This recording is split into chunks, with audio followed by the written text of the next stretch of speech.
بسم اللہ الرحمن الرحیم۔ السلام علیکم ورحمۃ اللہ وبرکاتہ۔ ان الحمد للہ نحمده ونستعینه ونستغفره ونستهدیه والصلاة والسلام علی سید المرسلین محمد وآلہ وصحبہ اجمعین، اما بعد۔ حاضرین و ناظرین، یہ درس قرآن نمبر 106 ہے اور آج سورۃ البقرہ کی صرف ایک آیت کی تلاوت اور تشریح کی جائے گی، آیت نمبر 121 121۔ اعوذ باللہ من الشیطان الرجیم، بسم اللہ الرحمن الرحیم۔ الذین آتیناہم الکتاب یتلونہ حق تلاوتہ اولئک یؤمنون بہ ومن یکفر بہ فاولئک هم الخاسرون۔ صدق اللہ العظیم۔ لفظی ترجمہ یوں ہے، الذین، وہ لوگ، آتیناہم الکتاب، جن کو ہم نے کتاب دی، یتلونہ، اس کی وہ تلاوت کرتے ہیں، حق تلاوتی، جیسا کہ اس کی تلاوت کا حق ہے، اولئک یؤمنون بہ، وہی لوگ ایمان رکھتے ہیں اس پر، ومن یکفر بہ، اور جو اس کا انکار کریں گے، فاولئک، ایسے ہی لوگ، ہم الخاسرون، خسارے میں رہیں گے۔ ترجمہ یوں ہے، ان لوگوں کو ہم نے کتاب عنایت کی ہے، وہ اس کو ایسا پڑھتے ہیں جیسا اس کے پڑھنے کا حق ہے، یہی لوگ اس پر ایمان رکھتے ہیں، اور جو اس کو نہیں مانتے وہی خسارہ پانے والے ہیں۔ اس آیت میں دو باتیں بتلائی گئی ہیں۔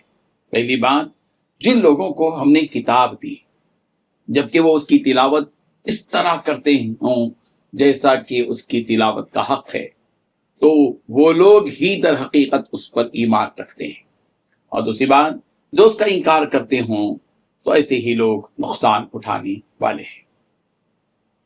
بزرگان محترم، حضرت ابن عباس، حضرت ابن مسعود رضی اللہ عنہما نے اس آیت کا مطلب یہ بیان کیا ہے کہ اللہ کی کتاب میں جن چیزوں کو حلال قرار دیا گیا ہے ان کو اختیار کیا جائے، اور جن چیزوں کو حرام قرار دیا گیا ہے ان سے گریز کیا جائے، اور قرآن مجید کو اس طرح پڑھیں جیسا کہ اللہ تعالیٰ نے نازل فرمایا، کہ اس کے کلمات میں نہ تحریف کریں اور نہ اس کے معنی اور مطالب میں تبدیلی اور ترمیم کریں۔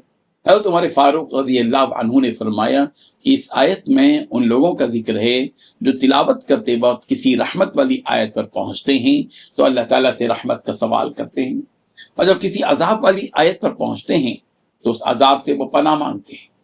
حق کی تلاوت تجوید و ترتیل کے ساتھ قرآن مجید کا پڑھنا بھی شامل ہے، یعنی یتلونہ حق کا تلاوت جو کہا گیا کہ اس کی تلاوت کا جو حق یہ ہے کہ قرآن مجید کو تجوید اور ترتیل کے ساتھ پڑھا جائے۔ امت کا ایک بڑا طبقہ آج بھی تلاوت تو کرتا ہے مگر حق کی تلاوت ادا نہیں کرتا، قرآن مجید پڑھتا ضرور ہے مگر تجوید اور ترتیل کا کوئی پاس و لحاظ نہیں رکھا جاتا۔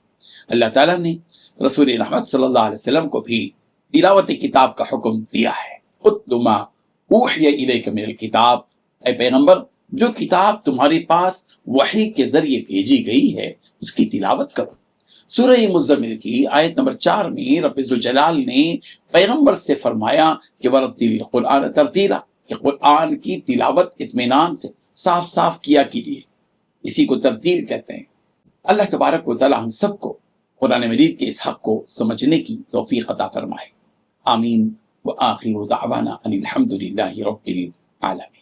ڈیلی درس قرآن کو سبسکرائب کیجئے، اپنے تاثرات اور مشورے ارسال کیجئے، اور متعلقین کے گروپ بنا کر انہیں روزانہ درس قرآن بھیجیں اور اجر ثواب پائیں۔